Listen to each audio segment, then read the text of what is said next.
আসসালামু আলাইকুম এভরিওয়ান, কেমন আছেন সবাই? আশা করি সবাই ভালো আছেন।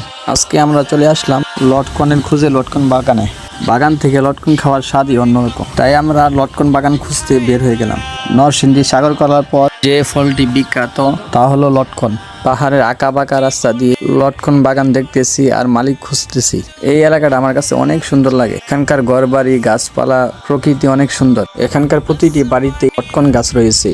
তো গ্রামীণ সৌন্দর্য দেখতে দেখতে আমরা সামনে অগ্রসর হইতেছি। আমাদের সামনে লটকন গাছ পড়তেছে, কিন্তু মালিক খুঁজে পেতেছি না। আমরা মালিক খুঁজে পেয়েছি, তাও সে বিক্রি করবে না, কাঁচা তারটা। পরিশেষে অনেকক্ষণ ঘোরার পরে আমরা দেখলাম দুইজন লোক বাগানে লটকন পাড়তেছে। তো ভাইদেরকে জিজ্ঞাসা করলাম, ভাই লটকন বিক্রি করবেন নাকি?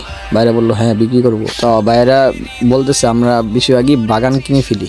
তারা আরো অনেকগুলো বাগান কিনে রাখছে। লটকন খেয়ে দেখলাম অনেক স্বাদ। লটকনে অনেক উপকারিতা রয়েছে, তার জন্য আমরা বাড়ির জন্য 4-5 কেজি লটকন নিয়ে নিলাম। আমাদের মনে আশাটুকু পূরণ হয়েছে। তো আমরা বাড়ির উদ্দেশ্যে রওনা দিলাম। সকলেই ভালো থাকবেন, সুস্থ থাকবেন। আসসালামু আলাইকুম।